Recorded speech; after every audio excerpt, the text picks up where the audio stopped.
So do you have the conversation you had with Coach Craddock? Do you still have that? You listen to that now every day? He talked about putting you on headsets, giving you a talk. Oh yeah, it was good. He went to box this week, so it was a little different from him being on the sideline. But we came off very serious and communicated, so it's pretty good. What's the biggest adjustment for you when he's upstairs as opposed to down on the sideline with you? It wasn't too much of a difference.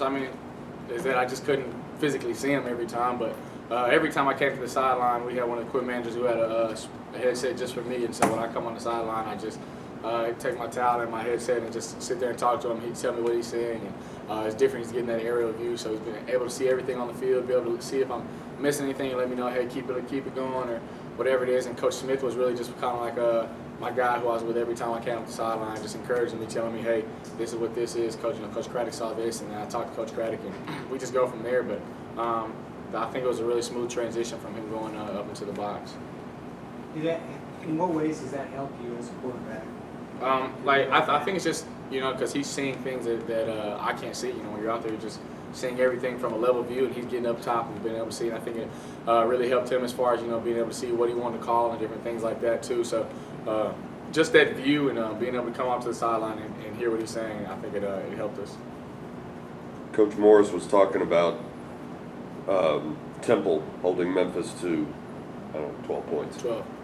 How much do you and the rest of the players compare notes with what other teams were able to do against whoever your upcoming opponent is, and say, well, Temple, they did this against Temple, so we'll try not to do that, or they did this against any other opponent? Mm-hmm. How much do you analyze what other offenses were doing instead of purely studying the upcoming defense?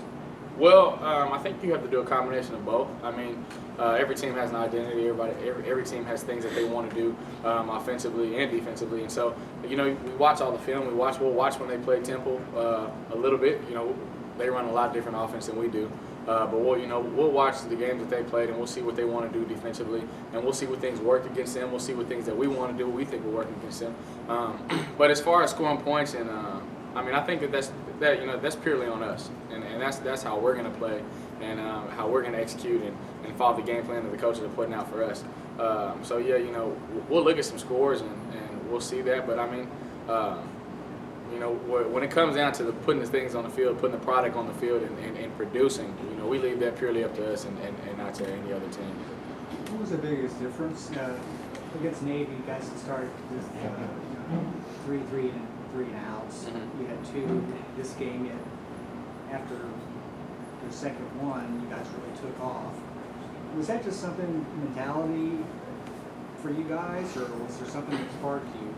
I think that block field goal gave us a spark, but also, we went 3 and outs, but we only got the ball maybe 5 times against Navy in the whole first half. And, that's just because of how long that their offense, they want to keep us off the field as long as possible to stay on the field. And defense did a great job of holding them this time and letting us find our groove offensively. And so we had those 2 3 and outs. RC got the block kick. Defense went back out again and got another stop, which was huge for us. And then they pinned us down to we had to go 99, and we did it. I think that, like you said, it was a mentality thing. Our backs was against the wall, and we just told ourselves, we're not looking just to flip the field position. We're going to score. And offensive line really bowed up, and I think that we made plays when we got down there. We had a really complete drive, throwing the ball in and running the ball. What did those 3 scoring drives of 90-plus yards do for your offense? I think it just showed how good we can be if we really want to be. And I think only on the last 90-yard plus drive that we had was we had a huge play, and that was a 65-yard run that I had. But besides that, we drove the ball. Taking 15 yards here, 8 yards there, 4 yards here, and we just showed that we could really be an explosive offense or a real methodical offense. And so I think that they gave us a great boost of confidence. It shows that if we just do what we're supposed to do, we do what we're coached to do, the same song I've been singing for the past 11 weeks, when we do it, we can be pretty successful. Xavier Jones, when he threw a couple of touchdowns earlier this year, you said he was talking about his passing ability. Since you're obviously a running threat too, does he remind you that he got in the end zone 3 times to your 1 the other night? I think I remind him of that a lot.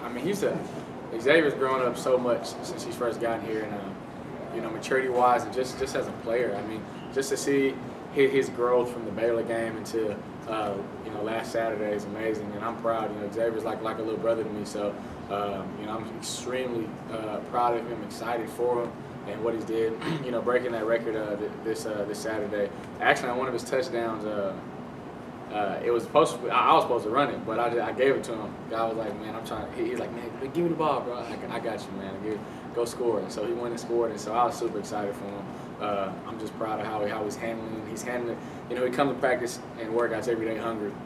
A lot of kids, they get to their head and they kind of come here feeling like they've arrived. And he's the same kid that came here, level-headed, just wants to get better. So I'm really proud of him. You talk about the overall confidence of the team in getting that win. Here you go, you finish up with 2 straight wins, build momentum for the offseason. I think that we're feeling pretty confident. I think we feel good, but at the same point in time, we know that we have a lot of work to do, and we've left a lot of stuff on the field. So I think more than confident, I think we're hungry. I think that we have a huge hunger to want to practice hard this week, to send these seniors out right, to give these coaches what they deserve, to give ourselves what we feel like we deserve, and that's another win. Let's just go out on the field, go out this Saturday and give it everything we have. And so we have a confidence about us. I know defense does from the showing that they have. Offense, we have a confidence about ourselves, and I think even more than that, we have a certainty that if we do what we're supposed to do, that we're certain that we can make plays and we can be successful. You talked after the North Texas game about the excitement of the first win.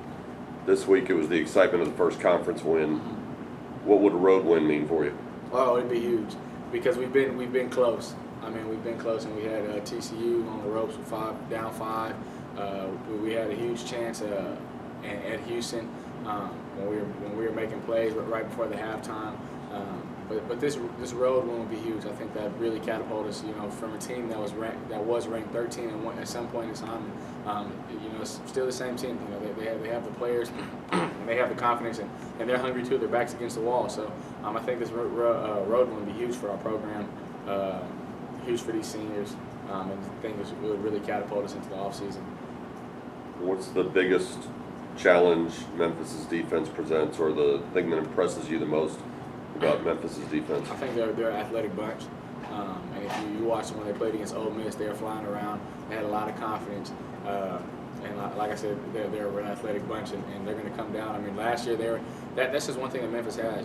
They're a lot like South Florida in the aspect that they have a lot of good athletes that are going to swarm to the ball and they're going to hit you hard. So I think that's what jumped off the table as far as their athleticism.